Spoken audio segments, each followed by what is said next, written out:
Hi guys, నేను మీ శ్రీనివాస్. ఈ వీడియోలో మనం స్ట్రక్చర్ ఆఫ్ పైథాన్ గురించి అయితే డిస్కస్ చేసుకుందాం. అంటే స్ట్రక్చర్ అంటే ఏంటంటే ఏం లేదు, సింపుల్గా మనం ఏదైనా కోడ్ రాసేటప్పుడు టాప్ ఆర్డర్లో ఏం రాస్తాం, ఫంక్షన్స్ అవన్నీ ఎక్కడ తీసుకుంటాం, మిడిల్ ఆర్డర్లో ఏం తీసుకుంటాం, లేక ఫోటర్ సెక్షన్లో ఏం తీసుకుంటాం, ఇలా ఒక ఆర్డర్ ప్రకారం అయితే సీక్వెన్షియల్గా ఏం రాస్తాం. కోడ్ ఒక స్ట్రక్చర్డ్గా ఆర్గనైజ్డ్గా ఈజీ రీడబుల్గా ఉండాలంటే ఎలా, చూడగానే అర్థమయ్యే విధంగా ఉండాలంటే ఒక స్ట్రక్చర్లో రాస్తే ఎలా ఉంటుంది, రికమెండేషన్ అయితే ఫాలో అవ్వమని చెప్తాను. ఫస్ట్ అయితే మనం షెబాంగ్ లైన్ అయితే రాస్తాం. ఇది టాప్లో అయితే ఉంటుంది, ఫస్ట్ లైన్ అనమాట. షెబాంగ్ లైన్ అనేది, ఈ లైన్ ఏంటంటే మన రాసిన కోడ్ ఎక్కడ ఉంది అని లొకేట్ చేసి అది పైథాన్ కోడ్ లేదా పైథాన్ స్క్రిప్ట్ అని ఫైండ్ అవుట్ చేసి రన్ అయితే చేస్తుందన్నమాట. మనం డైరెక్ట్ సేవ్ చేయకుండా ఆటోమేటిక్గా అయితే ఫైండ్ అవుట్ చేసి రన్ అయితే చేస్తుందన్నమాట. అంటే పైథాన్ 3 లేదా పైథాన్ 2 అని చూసి చెక్ చేసుకొని క్రాస్ చెక్ చేసి రన్ చేస్తుంది అనమాట. అంటే మనం ఇక్కడ పైథాన్ 3 ఈ లైన్లో కోడ్ అయితే ఫస్ట్ స్టార్టింగ్ లైన్ పైథాన్ 3 ఇచ్చాం కాబట్టి అది పైథాన్ 3 వర్షన్లో అయితే రన్ అవుతుంది. ఎన్వైరన్మెంట్ వేరియబుల్స్లో మనం ఎక్కడైతే పైథాన్ ఇన్స్టాల్ చేసి ఉంచామో ఆ కమాండ్స్ అక్కడైతే లొకేషన్ ఎన్ష్యూర్ చేసుకొని రన్ అవుతుందన్నమాట. క్రాస్ చెక్ చేసుకొని రన్ అవుతుంది. మనం లైనెక్స్లో కానీ మ్యాక్ఓఎస్లో కానీ సేవ్ చేయకుండా డైరెక్ట్గా పోర్టబుల్గా అయితే రన్ చేసుకోవచ్చు ఈ కోడ్ని అనమాట. అందుకని ఈ లైన్ అయితే రాస్తాం అనమాట. ఈ లైన్ రాయకపోతే మీరు ఏ సిస్టంలో ఆ సిస్టమ్కి ఇలా కోడ్ అయితే రాసి ఎగ్జిక్యూట్ చేసుకోవాల్సి ఉంటుంది, లైనక్స్కి మ్యాక్ఓఎస్కి. ఈ లైన్ రాస్తే పోర్టబుల్గా మీరు డైరెక్ట్గా షేర్ చేసి రన్ చేసుకోవచ్చు. అందుకోసమైతే ఈ లైన్ అయితే రాస్తాం అనమాట, షెబాంగ్ లైన్. అండ్ అదేవిధంగా ఒక్కోసారి మనం పైథాన్ 2 కూడా రన్ చేయడానికి అనమాట. పైథాన్ 2 వర్షన్లో మనం కోడ్ రాసి రన్ చేయాలంటే ఇక్కడ పైథాన్ 2 అని, ఈ పైథాన్ 3+లో పైథాన్ 2 అని రాసి రన్ చేస్తే అది పైథాన్ 2 వర్షన్లో రన్ అవుతుంది. అందుకోసం అనమాట. అంటే ఈ పైథాన్ 2 రేర్ కేసులో యూస్ చేస్తాం. ఒకవేళ అవసరమైతే పైథాన్ 3+లో పైథాన్ 2 రాసి మనం అయితే రన్ చేయొచ్చు. అందుకోసం అయితే ఈ లైన్ అయితే పెట్టడం అయితే జరిగింది. ఇంకా మనకి విండోస్లోకి వస్తే, విండోస్లో అయితే మనం ఇది కంప్లీట్గా స్కిప్ చేసుకోవచ్చు. అంత ఇష్యూస్ అయితే ఏం రావు, అంత ఖచ్చితంగా రాయాలని అయితే ఏం లేదు.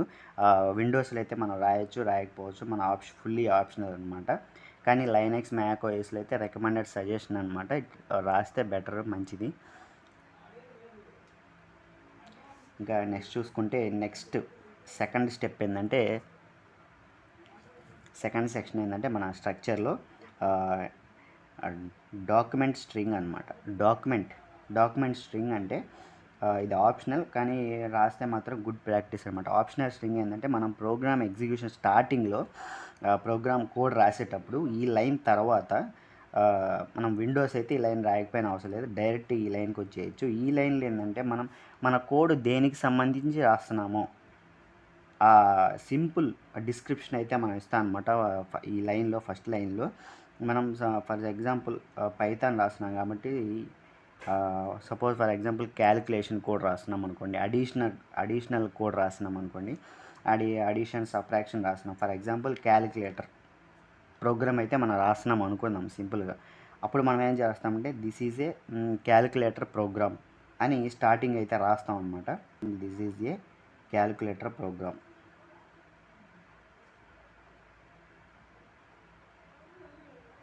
అని ఈడ త్రిబుల్ కొటేషన్స్ అయితే పెడతాం అనమాట. త్రిబుల్ కొటేషన్స్ ఎందుకంటే ఏదైనా పెద్ద కామెంట్ అయినా కానీ అయితే మనం త్రిబుల్ కొటేషన్స్ అయితే పెడతాం అనమాట. Paragraph, double line, multi line కామెంట్స్కి త్రిబుల్ కొటేషన్స్ అయితే పెడతాం. ఈ కామెంట్స్ గురించి సపరేట్ వీడియో అయితే చేస్తాను. ఇప్పుడు బేసిక్ చూద్దాం. దిస్ ఈజ్ ఏ క్యాలిక్యులేటర్ ప్రోగ్రామ్ను ఫస్ట్ లైన్లో మనం రాసి మిగతా ప్రోగ్రామ్ మొత్తం రాస్తే మనం ఎప్పుడన్నా ఓసారి కావాలన్నప్పుడు ఓపెన్ చేసుకున్నప్పుడు ఇది ఏం ప్రోగ్రామ్ అని మొత్తం వెరిఫికేషన్ చేసుకోకుండా పైన సింపుల్గా ఒక లైన్ చూసినప్పుడు మనకు ఆ ప్రోగ్రామ్ గురించి అయితే తెలిసిపోతుంది. మనం ఒక చిన్న డిస్క్రిప్షన్ అయితే రాసుకోవాలి ఫస్ట్లో. ఇది బెస్ట్ ప్రాక్టీస్, రాయకపోయినా ఏం కాదు, స్టార్టింగ్లో అయితే నేర్చుకునేటప్పుడు రాయండి. అండ్ ఇండస్ట్రీ లెవెల్లో కూడా ఇట్లా రాస్తే అయితే మంచి గుడ్ ప్రాక్టీస్ అనమాట. మీకు క్లారిటీగా ఉంటుంది, ఈజీ ఐడెంటిఫికేషన్గా ఉంటుంది, బెస్ట్ ప్రాక్టీస్ అనమాట. అండ్ నెక్స్ట్ థర్డ్ సెక్షన్ అయితే మన స్ట్రక్చర్లో పైథాన్ కోడ్ ప్రోగ్రామ్ స్ట్రక్చర్లో థర్డ్ సెక్షన్ ఏంటి అంటే ఇంపోర్ట్ స్టేట్మెంట్స్. మనం ఏమన్నా మామూలుగానే ఇన్బిల్ట్ కానీ మనం డైరెక్ట్ ఏమి ప్యాకేజెస్ కానీ మాడ్యూల్స్ కానీ ఏమి ఇంపోర్ట్ చేసుకోకుండా డైరెక్ట్ రన్ కోడ్ రాసి ఎగ్జిక్యూట్ చేస్తాం కదా. ఫర్ ఎగ్జాంపుల్ చూసుకుందాం. ప్రింట్ హలో అని రాసి రన్ చేసామనుకోండి, హలో ప్రింట్ అవుతుంది. ఇంటర్నల్గా ఈ ప్రింట్ చేసే ఇన్పుట్ అవుట్పుట్ స్ట్రీమ్స్ కానీ లేదా ఈ ప్రింట్ చేసే ఫంక్షన్ కదా, ఈ ఫంక్షన్ కానీ ఇవన్నీ ఇన్బిల్ట్గా ఆటోమేటిక్గా ఉంటాయి. దానికి అది ఇంపోర్ట్ చేసుకొని ఆటోమేటిక్గా అయితే రన్ అవుతుంది. మనం సపరేట్గా ఇంపోర్ట్ చేయబలేదు. ఈ ప్రింట్ ఫంక్షన్ కానీ ఈ ఫంక్షన్ ఎక్కడుందో ఆ మాడ్యూల్ కానీ ఆ ప్యాకేజ్ కానీ మనం ఇంపోర్ట్ చేసుకోబలేదు. అలాగే ఇన్బిల్ట్గా ఉండే వాటిని మనం ఇంపోర్ట్ చేసుకోబలేదు. ఆటోమేటిక్గా ఇంపోర్ట్ చేసుకొని రన్ చేసుకుంటుంది. కొన్ని అయితే మనకి స్పెషల్గా స్పెసిఫిక్గా కావాలి కొన్ని ఫంక్షనాలిటీస్ అనుకున్నప్పుడు, కొన్ని టాస్క్స్ మనం కావాలనుకున్నప్పుడు స్పెషల్గా అయితే మనం ఇంపోర్ట్ చేయాల్సి ఉంటుంది. లైక్ ఇలాంటివి అనమాట. ఇంపోర్ట్ మ్యాథ్ ఇలాంటి ప్యాకేజెస్ ఆర్ మాడ్యూల్స్ని అయితే మనం ఇంపోర్ట్ చేసుకోవాల్సి ఉంటుంది. ఇంపోర్ట్ చేసుకొని మనకు కావాల్సిన ఫంక్షన్స్ని మనం యూస్ చేసుకోవచ్చు. అంటే ఈ మ్యాథ్ అనే ఈ మాడ్యూల్ ఆర్ ప్యాకేజ్లో మనకి సపరేట్ కొన్ని ఫంక్షన్స్ అయితే ఉంటాయి. ఫర్ ఎగ్జాంపుల్ చూసుకుంటే ఇలాంటి మ్యాథ్స్ కోసం చేసే కొన్ని సపరేట్ ఫంక్షన్స్ అయితే ఉంటాయి. ఇలా సపరేట్ క్యాలిక్యులేషన్ ఫంక్షన్స్ అయితే ఉంటాయి. ఆ ఫంక్షన్స్ మనం డైరెక్ట్గా తీసుకొని ఎగ్జిక్యూట్ అయితే చేసుకోవచ్చు అనమాట. ఎక్కడ కావాలంటే అక్కడ యూస్ చేసుకోవచ్చు. ఈ ప్యాకేజెస్లో ఉన్న ఫంక్షనాలిటీస్ని కొన్ని సపరేట్ టాస్క్ అయితే చేస్తాయన్నమాట. ఇది థర్డ్ సెక్షన్ అయితే ఇంపోర్ట్ సెక్షన్. ఈ మ్యాథ్ గురించి కూడా కావాలంటే ఒక చిన్న వీడియో అయితే చేద్దాం, ఒక షార్ట్ రూపంలో అయితే చెప్తాను, లేదా మీరైనా ఒకసారి గుర్తు చేయండి. ఓకేనా. నెక్స్ట్ ఫోర్త్ సెక్షన్ ఏంటంటే మన స్ట్రక్చర్లో గ్లోబల్ వేరియబుల్స్. ఇక్కడ వేరియబుల్ డిక్లరేషన్ అయితే సెక్షన్ మనం డిక్లేర్ చేసుకుంటాం. గ్లోబల్ డిక్లరేషన్ వేరియబుల్స్లో వేరియబుల్స్ కానీ కాన్స్టెంట్స్ కానీ ఈ ఫోర్త్ సెక్షన్లో అయితే మనం డిక్లేర్ చేసుకోవడం అయితే జరుగుతుంది. ఇప్పుడు ఫర్ ఎగ్జాంపుల్ తీసుకుంటే పై, ఇది constant pi is equal to 3.14. Pi ఉంటే మీకు తెలుసు కదా, మనం సర్కిల్స్లో కానీ రేడియస్ అయితే ఇలా తీసుకుంటాం అనమాట. పై వాల్యూ చాలా ఇంపార్టెంట్. ఇట్లాంటి కాన్స్టెంట్స్ ఏమన్నా ఉన్నా మన అవి అంటే ఫ్యూచర్లో ఎక్కడ మారకూడదు ఆ వాల్యూస్ అనేవి. అట్లాంటప్పుడు అయితే మనం ఇట్లాంటి కాన్స్టెంట్స్ అయితే తీసుకుంటాం. కాన్స్టెంట్స్, వేరియబుల్స్ ఇదిగోనమాట. వేరియబుల్స్ లేదా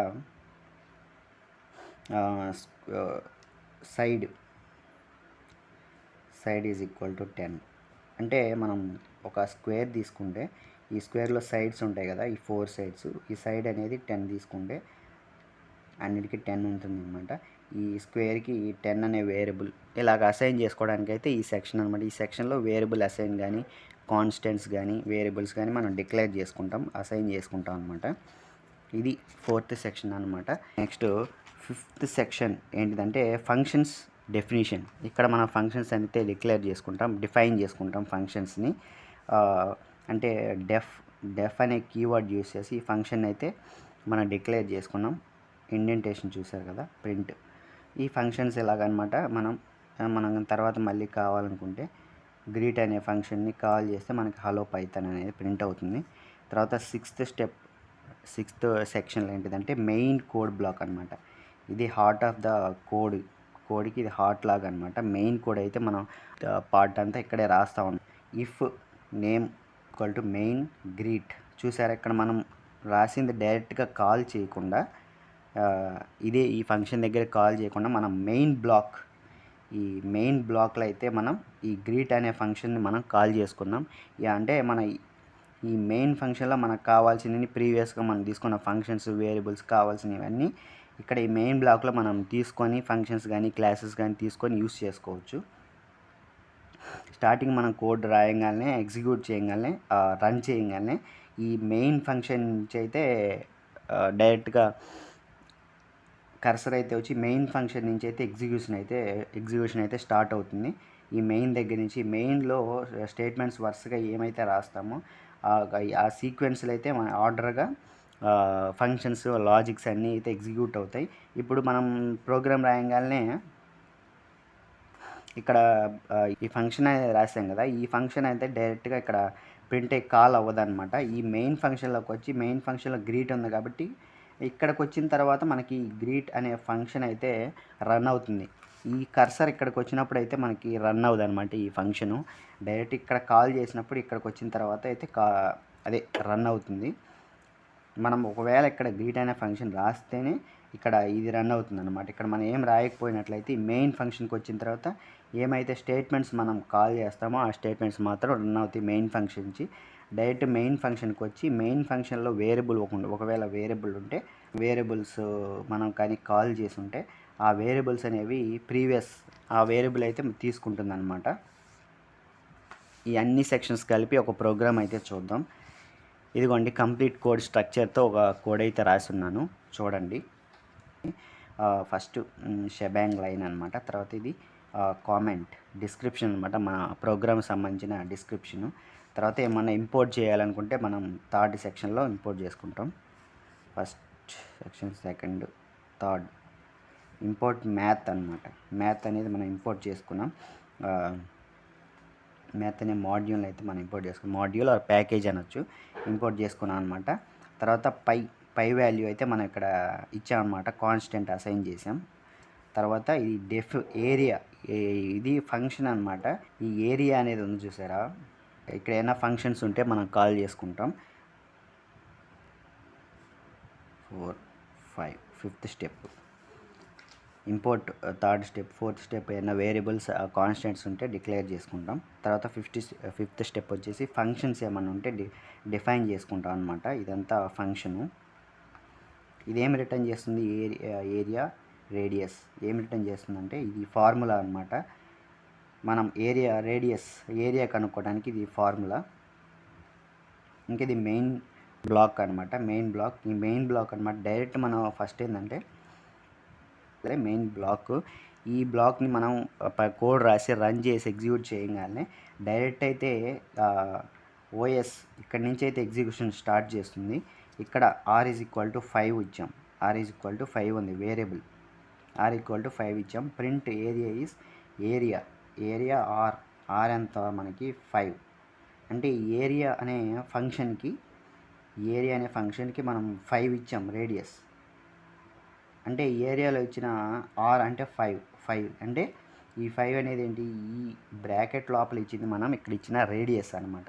ఇక్కడ ఫంక్షన్ ముందే మనం డిఫైన్ చేసుకున్నాం కదా, అంటే ఏరియా రేడియస్ ఇవ్వాలి. ఈ ఏరియా అనే ఫంక్షన్కి రేడియస్ ఇస్తే ఆ రేడియస్ అంటే ఇక్కడ నుంచి ఈ 5, ఆర్ అంటే ఏంటిది 5 అనమాట. ఇక్కడ ఇచ్చాం కదా r=5. ఈ 5 అనేది ఆర్లో ఉంటుంది, ఈ ఆర్ అనేది 5 అనమాట. ఈ 5 ఎక్కడికి వెళ్తుందంటే డైరెక్ట్ ఇక్కడికి వస్తుంది రేడియస్లోకి. ఆ 5 వచ్చినప్పుడు పై ఎంత, ఇక్కడ ఈ ఏరియా అనే ఫంక్షన్కి కాల్ చేసినప్పుడు ఈ 5 ఏరియాలో తీసుకొని ఇక్కడికైతే కాల్ అవుతుంది, డైరెక్ట్ ఫంక్షన్కి అయితే వస్తుంది. ఏరియా అనే ఫంక్షన్ కాల్ చేసాము, ఫంక్షన్ దగ్గరికి అయితే వస్తుంది కర్సరు. వచ్చిన తర్వాత అదే ఓఎస్. తర్వాత పై అంటే ఎంత, 3.14 ఇంటూ రేడియస్ ఎంత ఇచ్చాం, 5 ఇచ్చాం మనం. ఇదిగోండి 5, r=5. ఈ 5 అనేది రేడియస్ ఇక్కడికి వచ్చింది 5.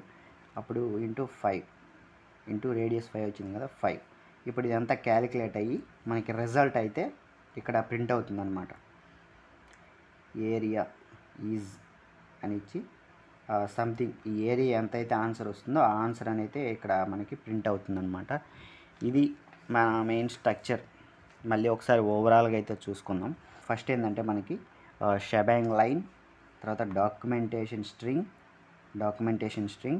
ఇంపోర్ట్ సెక్షన్స్, తర్వాత variable or constant declaring section, తర్వాత ఏంటంటే ఫంక్షన్స్ ఏమన్నా ఉన్నా కానీ ఫంక్షన్స్ డిక్లరేషన్ సెక్షన్, తర్వాత మెయిన్ బ్లాక్ సెక్షన్. ఇది ఫైనల్గా స్ట్రక్చర్ అనమాట పైథాన్ గురించి. మళ్ళీ చెప్తాను ఒకసారి చూడండి. ఫైనల్గా shebang line, documentation string, and next import statements ఏమన్నా ఇంపోర్ట్ ఉంటే ఇంపోర్ట్ చేసుకుంటే ఇలా మ్యాథ్ ఇలాంటివి. తర్వాత గ్లోబల్ వేరియబుల్స్ ఆర్ కాన్స్టెంట్స్ లేదా వేరియబుల్స్ని మనం ఇక్కడ డిక్లేర్ చేసుకుంటాం. తర్వాత ఫంక్షన్ 5th స్టెప్ వచ్చేసి functions defining, and 6th step or block or లేదా సెక్షన్ వచ్చేసరికి మెయిన్ సెక్షన్ అనమాట. ఈ మెయిన్లో మనం కావాల్సిన వరుసగా సీక్వెన్స్లో రాసుకుంటాం స్టేట్మెంట్స్, అవి వరుసగా ఎగ్జిక్యూట్ అవుతాయి అన్నమాట. మెయిన్లో ఏవి రాస్తే అవి. ఇది మనకి కంప్లీట్ స్ట్రక్చర్ ఆఫ్ పైథాన్ గురించి అయితే. ఇంకా పైథాన్ గురించి వరుసగా వీడియోలు అయితే వస్తూ ఉంటాయి. పైథాన్ నేర్చుకోవాలనుకుంటే సబ్స్క్రైబ్ చేసుకోండి. ఇంకా మీ ఫ్రెండ్స్ కూడా ఎవరైనా నేర్చుకోవాలని ఉంటే వాళ్ళకు కూడా షేర్ చేయండి. లేకపోతే ఎవరైనా ఇండస్ట్రీలో ఉన్న ఏఐ నేర్చుకుంటున్నా కూడా ఈ పైథాన్ వీడియోస్ అయితే మన ఛానల్ అయితే షేర్ చేయండి, సబ్స్క్రైబ్ చేసుకోండి, లైక్ చేయండి. ఏదైనా కామెంట్ మీకు ఏమైనా అర్థం కాకపోయింటే కామెంట్ చేయండి. Thanks for watching.